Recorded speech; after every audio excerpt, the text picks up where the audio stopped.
Today I'm sharing a recipe with you for mushroom stroganoff. This is a really comforting dish that's full of savory umami flavors and a bit of tang from sour cream. I really love the meaty texture the mushrooms give, as well as the al dente pasta. The addition of some green peas gives a nice pop of color and some more protein. And the salty umami flavor is really delicious and comforting. This is a great meal to have any time of the year, especially in the winter when it's cold.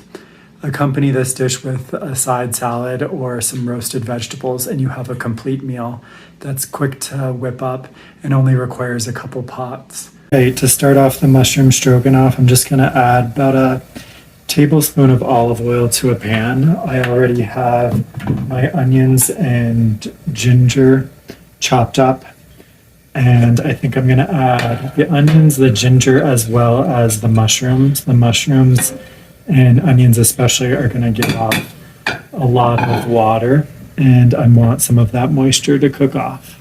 As you can see, the mushrooms, onions, and garlic have cooked down quite a bit.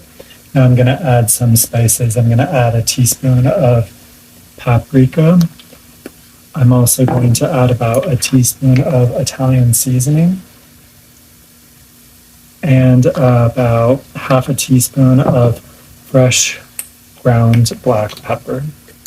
I've given that a bit of a stir, and now I'm going to add a quarter cup of all-purpose flour, which will be our thickening agent. I like to add it at this point to let the raw flour taste cook out a bit before I add some more liquid ingredients. I'm going to be adding some vegetable broth once this raw flour taste kind of cooks out a bit.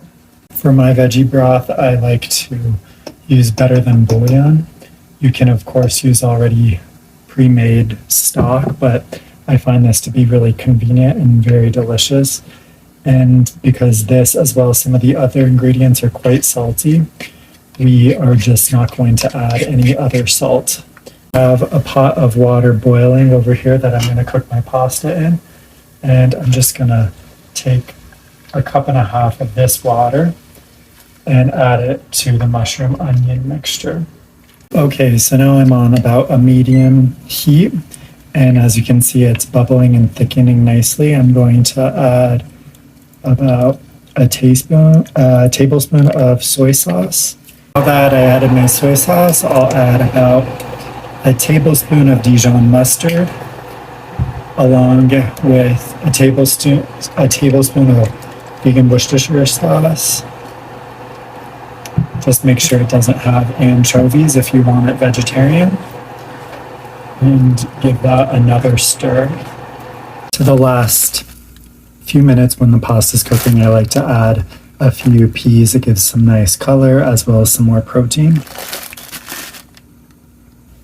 And now I'm going to add about maybe a third of a cup of sour cream, which we'll just stir in to the sauce. It'll add some nice creaminess as well as some more tang, which really cuts through the richness of the sauce and the mushrooms and works well with the salty flavors. It's very savory.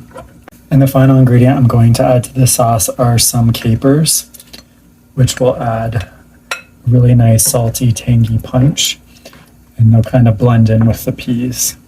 All right, so my pasta and peas are cooked. The pasta's al dente, and now all I have to do is add them to the sauce and give it a stir, and it's ready to eat.